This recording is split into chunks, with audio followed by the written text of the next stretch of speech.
Welcome back to part two of neopixels. Exciting, I know. So we've got an example here of using an analog sensor. In this case, I'm using a potentiometer to control the LEDs. I'm using a pot here. You can really use whatever you want. Um, and this is again just an example. You can probably think of 1,001 better ways of working with these things than this, but it gets the job done, right? In this example, what I'm doing is as I turn the knob, we will see the values of we'll see the light increase and move up along this sort of really nice fashion here. Um, Here in the circuit, you can see it's the exact same thing as I had before. The data in on pin 3, ground and power, and then I just have a potentiometer wired up to power and ground with that middle wiper going to analog input 0. So don't forget, if you're using something like a photocell or something like that in an example like this, and you need a pull down resistor in there in parallel with analog 0. But with a pot, you can just drop it in like this, and everything is good to go. We'll take a look at the code here. Um, and it's basically combining a whole bunch of stuff that you've seen before, just in a slightly different configuration. We've included the NeoPixel library. We're identifying the pin and the number of LEDs. We're calling the constructor right here. And then I've got a variable here to hold the pin that the potentiometer is on, one for the analog value to hold that. And then right here, I've got a, a, a variable that is holding it's basically just going to be for like when I want to call an LED is off or 0. Um, we'll see why in just a second. But essentially, it's just so I can make sure that when I turn these other LEDs, they stay off. Um, so Here we start the communication with the LEDs. We say call show, and that just sort of like turns them all off. And then here is where I'm setting this color for off, and it's the equivalent of like black on a digital screen because this is a different kind of medium. It doesn't work in exactly the same way, so there's no true black. It's just the light is off. And so that would be 0, 0, 0. So what we're doing is we're taking this potentiometer that can give us a range between 0 and 1023, and we're mapping that to 5 different LEDs. So that roughly means that we've got 204 values that we can map to each pixel. And then that way it corresponds to it, like across the entire range of values on the LEDs. And I mean, if I wanted to get fancy, I could like cycle through the rainbow on each of the individual pixel or whatever. I'm keeping this simple. It's just going from like off to on and just moving up throughout all of these nice and smooth. First we read the value on the analog input pin.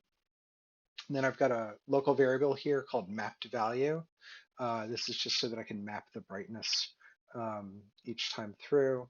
And then here, what I'm doing is each time through, I'm blanking the LEDs, but then I'm not turning them off. I don't call LEDs that show. It's kind of like the equivalent of drawing a background color in processing or P5. It's just a way to sort of like erase the scene that was there previously. So what we write new is really the only thing that we really, want on there. Then I just did this like kind of like it's sort of like straightforward as possible. There are computationally more elegant ways to do this, but this functionally works. So what we're doing here is we're saying if the analog value is less than 205, that means that we're going to just deal with the first LED.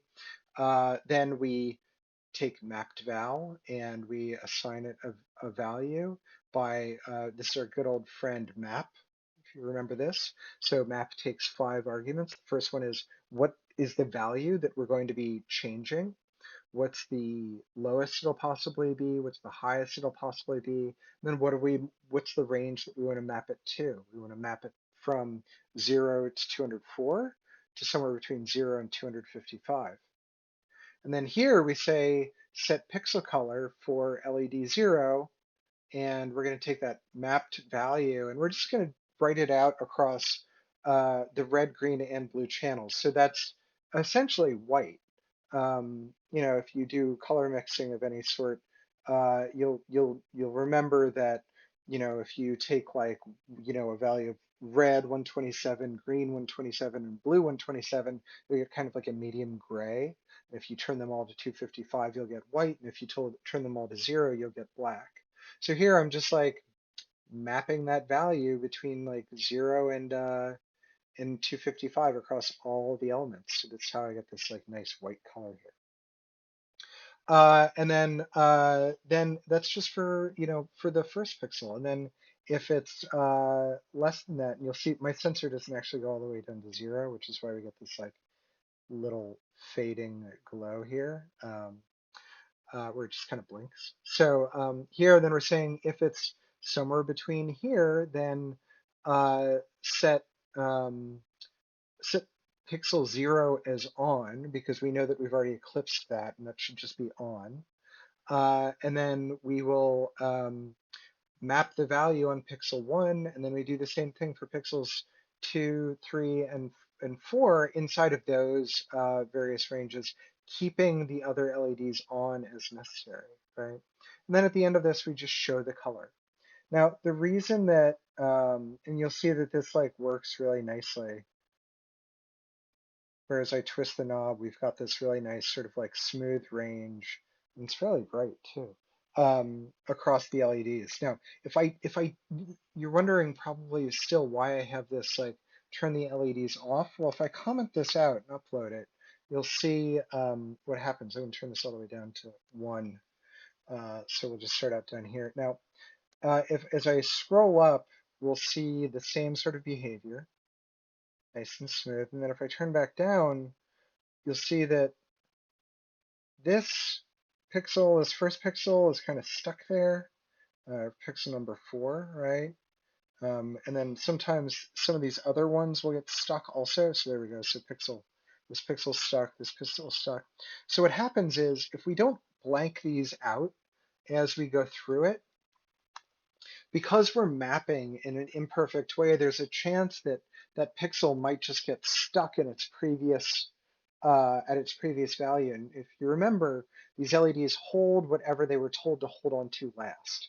So if we jumped from, say, a value of like, 412, and then on the next read we were down at like, say, you know, 400, then this here would be stuck in some sort of like indeterminate intermediate position right here. So by blanking everything every time through, we get a nice we make sure that everything that's supposed to be off stays off, and we get this really nice smooth transition here in the lights. So the next video that I'll show you is for doing something a little bit more dynamic with the lights, causing this little sparkle effect. But this is how you can control these things with an analog sensor.